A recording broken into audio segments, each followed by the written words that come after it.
Det her var det hostel, jeg ankom til, som jeg skulle bo på, imens jeg var i Moalboal. Det hed Wild Monkeys Hostel, og det var virkelig hyggeligt. Man kom ind til sådan en masse planter før receptionen, og så var der en reception, hvor det var muligt både at få lidt mad og vasket tøj og alle sådan nogle ting. Det var dog et af de lidt dyrere hostel, så alle deres sådan, services var lidt dyrere end andre steder. Værelset havde også god plads, og sengene var ret gode, og det var sådan nice temperatur. Og så uden for værelset var der lockers, og det var også der, hvor toiletter og bruser var. Og både toiletter og bruser var udendørs, så der var frisk luft. Der var også nogle vaske og spejle her på den anden side. Og så selve bruserne, det var faktisk meget nice at gå i bad udenfor. Jeg var bare lidt bange for, at der måske ville være edderkopper i de der planter, men det føltes som om, man tog et bad ude i junglen nærmest. Og rundt om hjørnet var der en lille smule plads til tørretøj og receptionen. Jeg fandt med vilje det mest turistede sted at spise, fordi jeg havde brug for noget, der ikke var filippinsk, for jeg havde alle dage nærmest spist ris til morgen, middag og aften, så jeg skulle bare lige have noget andet. Hvis man fortsætter direkte ned igennem hovedgaden i Moalboal, så kommer man til det her område. Personligt synes jeg, der var lidt for mange turister af den der klump, men fordi det var forholdsvis dårligt vejr, så gik jeg ned i vandet, og det første jeg så, var den her skildpadde, der bare chillede. Og det begyndte at regne endnu mere, mens jeg svømmede rundt, så de andre mennesker, de forsvandt ligesom. Så det var bare mig og skildpadden, der svømmede rundt, og det var første gang, jeg nogensinde havde set en skildpadde, så det var virkelig nice, at jeg bare sådan kunne chille med den for mig selv, basically.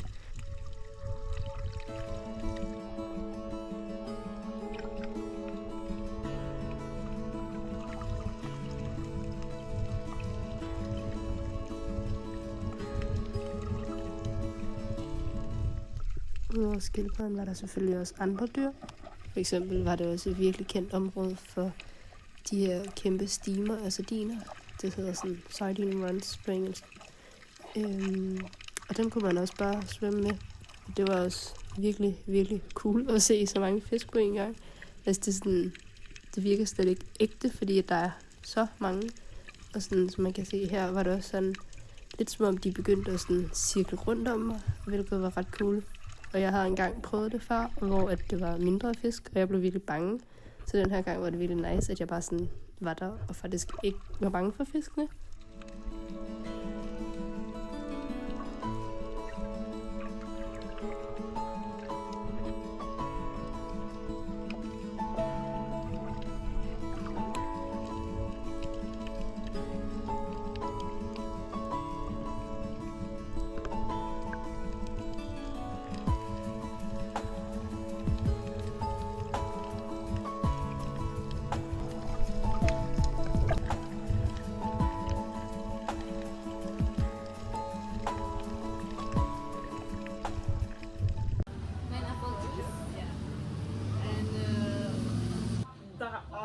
I think that is the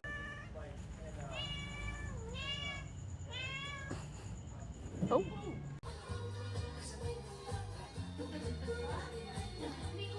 Tre af de andre piger på den her tur var nogen, jeg havde skrevet igennem Hostelworld med først, og så har vi lavet en gruppe på Instagram, hvor vi så aftalte, at vi ville booke det her canyoneering sammen. Jumping off cliffs, swimming, sliding on rocks, scrambling off our breathtaking canyon.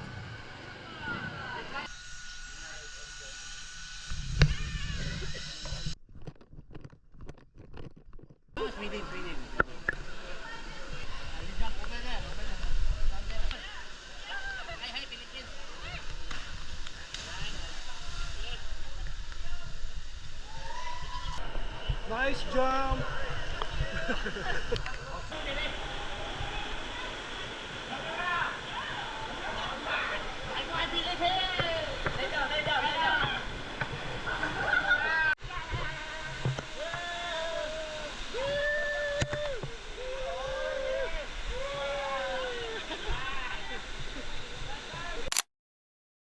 Generelt vil jeg sige, at det var virkelig fedt, men lige her i starten kan man se, at det er sådan meget en flaskehals, så der var sindssygt mange mennesker i starten.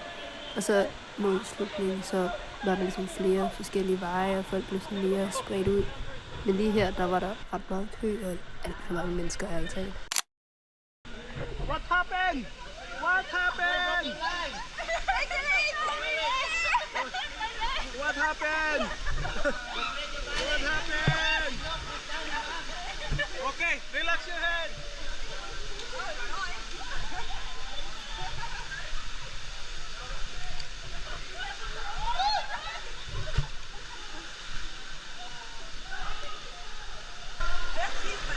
You will fall in the waterfalls.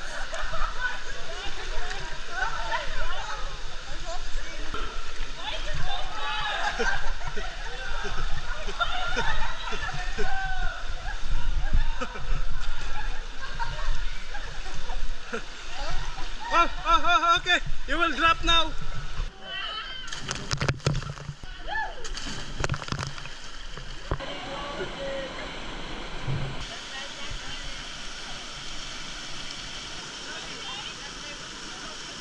Hey, no slide. Always stand up. Always stand up, guys. Ready? 3, 2, 1, go. Jump like that. Okay, ready? 3, 2, 1.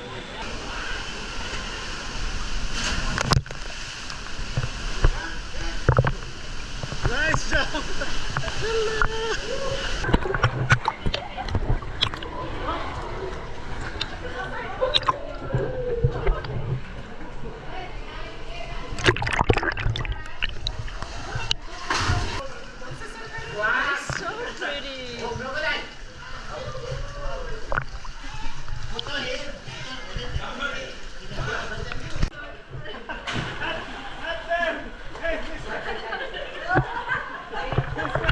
Straight your legs, straight. I'm trying.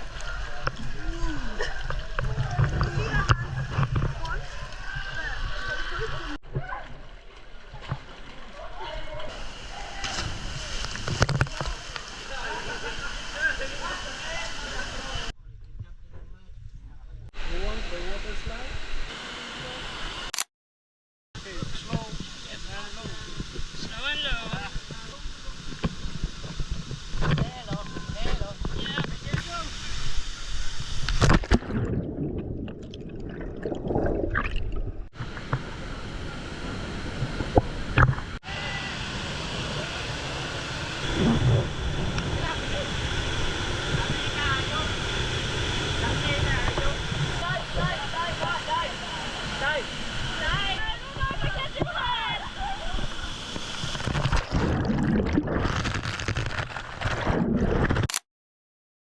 Okay.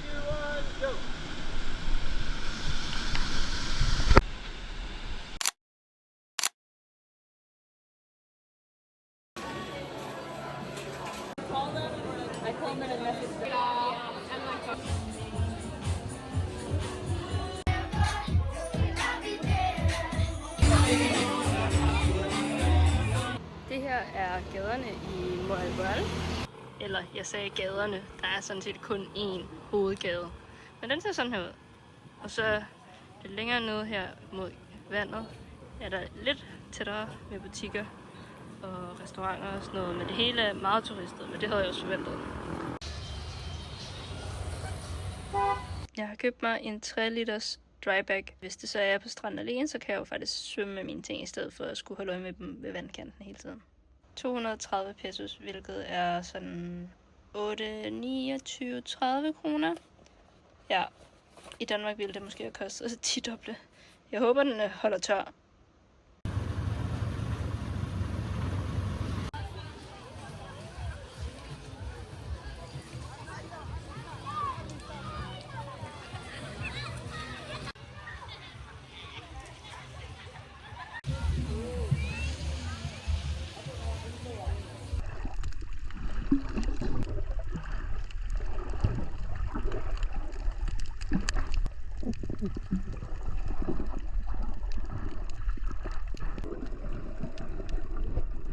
Jeg har købt en lille ube-is. Jeg kunne ikke så godt lide ube-latten, men jeg håbede, at den her ikke var så sød. Den er god. Slet ikke lige så sød som den der latte, jeg fik. Jeg elsker havet, men jeg har også meget respekt for, at det virkelig skræmmer mig nogle gange. Og en af de ting, der var virkelig skræmmende, ærligt talt, var de her måde, hvor koralrevet ligesom bare stopper. Og så går det bare 90 grader ned, og der er mega dybt, og du kan ikke se bunden. Så jeg holdt mig til vandet, der var knap så dybt. En af de ting, jeg fandt var den her fisk, som var sygt underlig. Lige nu er hovedet det, der peger opad, og så kan man se, at den bakker, så nu peger hovedet nedad. Og den havde de allermindste små finner, og den så så komisk ud. Anna, som jeg var taget til White Beach med, havde ikke set nogen af skildpadderne før endnu. Så vi svømmede egentlig rundt for at lede efter dem, og så fandt vi den her. Og det er ret tydeligt, at den her skildpadde er et sted, hvor for det første er korallerne meget mere sunde og levende, og for det andet, så kunne man se, at den skjold var i bedre stand, og den var ikke lige så crusty at se på. Og det samme med jorden, eller havbunden, hvor den kunne spise mad. Der var rent faktisk mad, og ikke bare sådan nogle fæsende sten. En vigtig ting at tage med, bare fordi man finder en sød skildpadde, så skal man stadig lige holde øje med, hvor langt væk kystkanten er. Fordi jeg svømmede bare rundt med mit snorkelsæt, og jeg havde ikke nogen redningsvest på. Så altså, jeg var confident nok i min svømning, men jeg var ærligt talt kommet for langt væk fra kanten, så det var egentlig faktisk uforsvarligt. Så heldigvis skete der ikke noget. Ingen panik, men til en anden gang, ja. På vej ind mod land fandt jeg den her fisk, som havde en anden fisk hængende, spørgsmålstegn.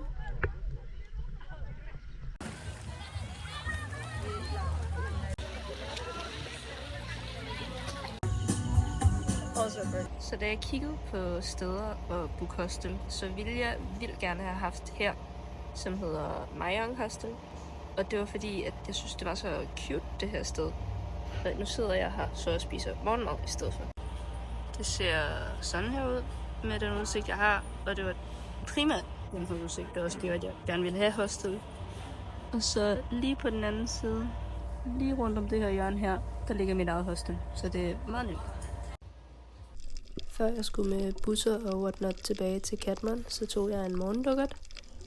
Og her kan man tydeligt se, hvor jeg snakker om det der med, hvor dybt det bliver, fordi solstrålerne, de stopper ligesom bare på et tidspunkt. Fordi der bare er så dybt, at det ikke kan komme længere ned. Der var et godt solskinsvejr om morgenen, så vandet var virkelig klart, og det var meget tydeligt at se igennem. Det betød selvfølgelig også, at der var flere mennesker desværre.